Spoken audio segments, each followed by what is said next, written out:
Semangat pagi, dokter. Halo, semangat pagi teman-teman. Salam sejahtera untuk kita semua. Nama saya Ritawati Kamarudin, profesi saya dokter. Terima kasih kepada Ko Deni Utama, serta Ci Inge, Ko Paulus, dan Ci Melda, serta adik saya Joni Kamarudin sebagai BP Direct saya, atas kesempatan dan waktu yang diberikan untuk sharing mengenai klaim penyakit COVID-19 yang saya alami. Latar belakang saya kerja di klinik 24 jam Sana Kusir.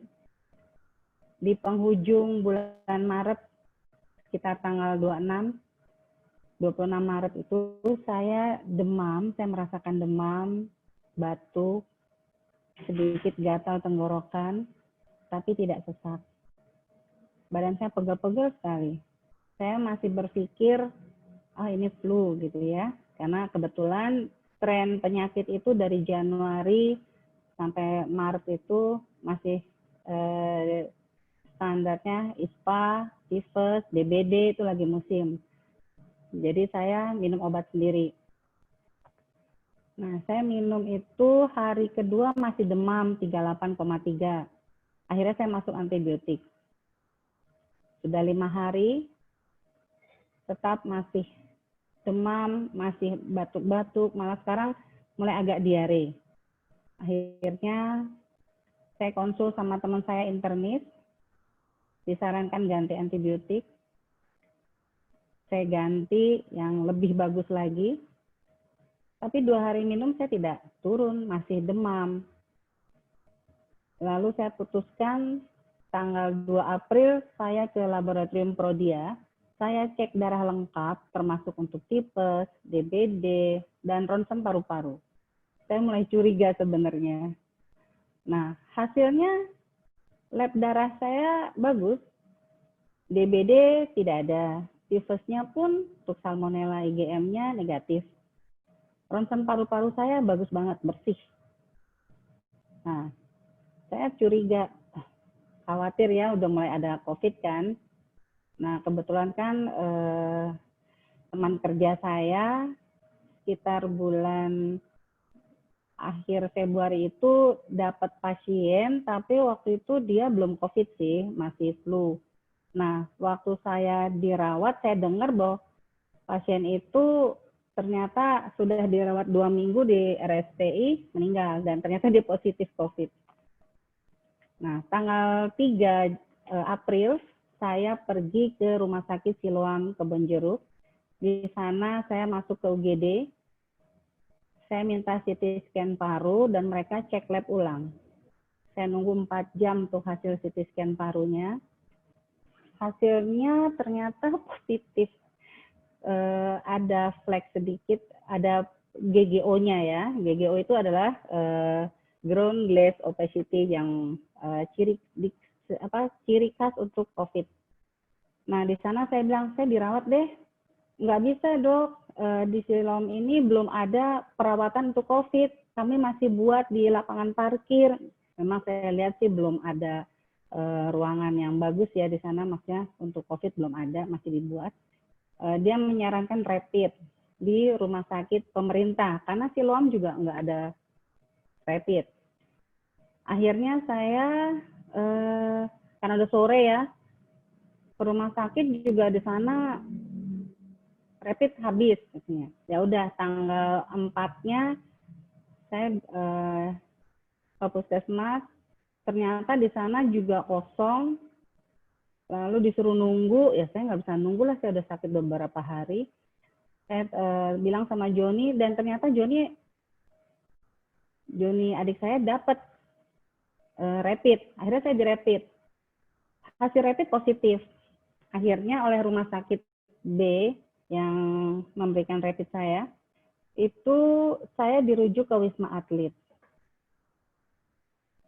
Tapi saya nggak boleh berangkat sendiri, saya harus pakai ambulans 119. Nah, ambulans 119 itu harus persetujuan Wisma Atlet baru dia mau ambil saya.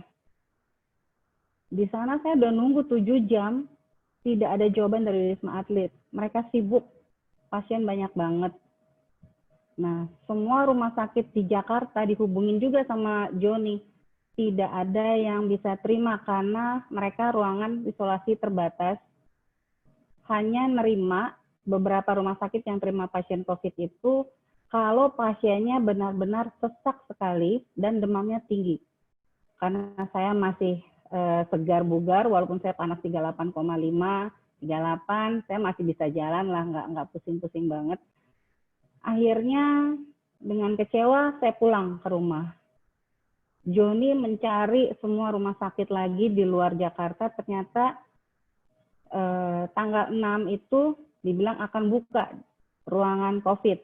Nah, kita booking tanggal 6, saya dibawa ke BSH Bogor. BSH itu singkatan Bogor Senior Hospital.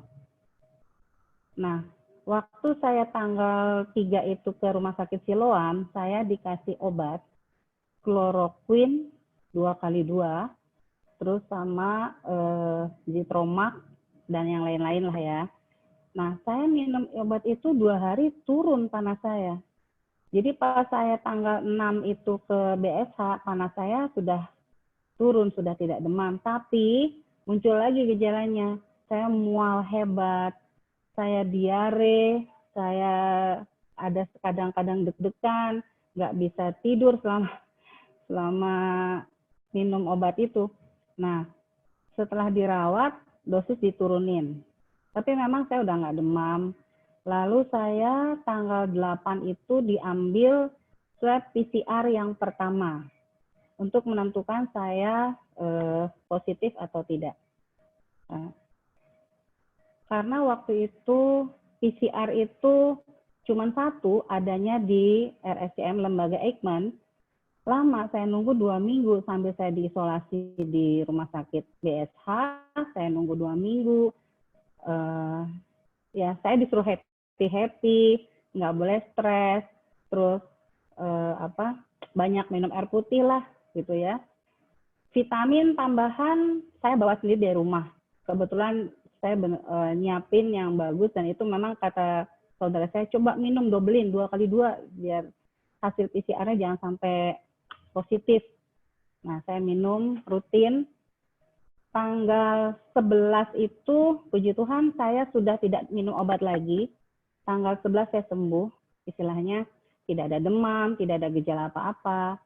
Nah, hasil PCR yang pertama itu keluar tanggal 22. Lama ya teman-teman, bete banget di rumah sakit.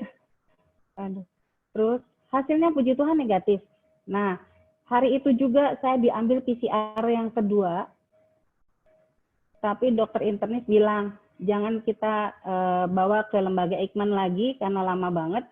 Kita bawa ke rumah sakit Medistra, karena di rumah sakit Medistra alatnya sudah ada, sudah tiba. Di sana mungkin sekitar 2-3 hari selesai. Nah, diambillah PCR yang kedua. Tanggal 24, PCR kedua keluar. Puji Tuhan, negatif lagi, saya senang banget gitu ya. Aduh, udah bete, 19 hari loh teman-teman saya dirawat di sana. Makan, tidur, nonton sinetron. Yang tadinya saya nggak hobi nonton sinetron, jadi terpaksa nonton sinetron. Hari-hari itu rasanya lama banget. Nah, terus di tanggal 25, saya pulang. Saya urus-urus administrasinya, kontak sama Allianz. Ternyata, puji Tuhan lagi, saya dibayar full kecuali vitamin. Jadi totalnya 66.295.300. Nah, dibayar Allianz 65.933 berapa gitu ya. Jadi yang saya bayar sendiri itu cuma 361.700. Puji Tuhan ya. Kalau enggak pusing juga bayar segitu. Soalnya kebetulan saya sehat, tidak ada demam lagi pas masuk. Kalau teman saya punya ayah, itu ada demam, ada demam, batuk pilek parah, segala macam, itu habisnya hampir 100 lebih loh biaya rumah sakit.